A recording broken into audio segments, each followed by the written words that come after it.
ജാതിക്കത്തോട്ടം. ഈ ജാതിക്കത്തോട്ടത്തെ പറ്റി ഒരുപാട് തവണ കേട്ടിട്ടെങ്കിലും ഇതുവരെ വന്ന് കഴിക്കാൻ പറ്റില്ല. ഇന്ന് എന്റെ സുഹൃത്തുക്കൾക്കൊപ്പം ഞാനിവിടെ വന്നു കഴിച്ചു. എന്റെ ഒരു വെച്ചാതി ഫീലാണെന്ന് പറയാമോ, ഒരു രക്ഷയില്ല. ഈ ഷർട്ട് മീസാറും ഇപ്പൊ കഴിച്ചായി ആ മാതിരി കഴിച്ചു. ഒന്നും പറയണ്ട, സൂപ്പർ.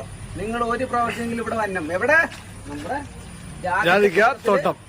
എന്റെ പൊന്നാര പൊന്ന് ചങ്കളെ, പറയാതിരിക്കാൻ പറ്റില്ല കേട്ടോ, അത്രയ്ക്ക് ഫീലാണ് ഇവിടെ. കൂട്ടുകാർക്കൊപ്പം കുടുംബത്തോടൊപ്പം വന്നിരുന്ന് അടിച്ചു പൊളിച്ച് ഫുഡ് കഴിക്കാൻ പറ്റിയ എജ്ജാതി ഫീലാണെന്നറിയാമോ ഇവിടെ. നല്ലൊരു അടിപൊളി ഊണ് കഴിക്കാനുള്ള മൂഡിലാണ് ഞങ്ങൾ ജാതകത്തോട്ടത്തിൽ വന്നത്. എന്റെ പൊന്നു, നാടൻ രീതിയിൽ തന്നെ നല്ല ഇലയൊക്കെ ഇട്ട്, പിന്നീടല്ലേ ചങ്കളെ ഞങ്ങൾ ഓർഡർ ചെയ്തെന്ന് വെച്ചാൽ നല്ല ചെമ്മീൻ ഫ്രൈയും മത്തി മസാലയും. ആഹാ,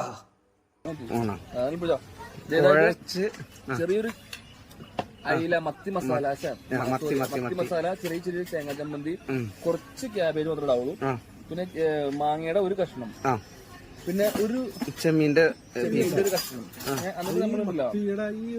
ഞാൻ കഴിച്ചില്ല, വേന്നോട്ടെ. ചെറിയ പീസ് അവിയല്, പിന്നെ ചോറ്.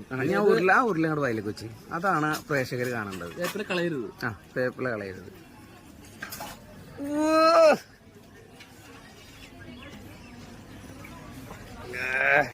കോരിയെടുക്കാൻ ഉദ്ദേശിച്ചത് മീൻചാറാണ്. മീൻചാറ് ഇങ്ങനെ അതിനകത്ത് കൊഴിച്ചു, എന്നിട്ട് ഇങ്ങനെ ഒന്ന് ഇളക്കി ഒരു പീസ് ചെമ്മീന്റെ ഒരു പീസ്, ചെമ്മീന്റെ ഒരു പീസ് എടുത്തു. അത് അതിന്റെ ഉള്ളിലേക്ക് ഇടുക, അത് കുഴച്ചു. എന്നിട്ട് ഇത്തിരി ചമ്മന്തി, തേങ്ങ ചമ്മന്തി അതവിടെ ടച്ച് ചെയ്തു.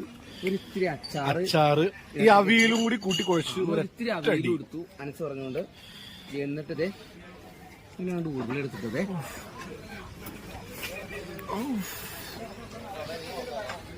എന്റെ പൊന്നോ, ഓളിടാ.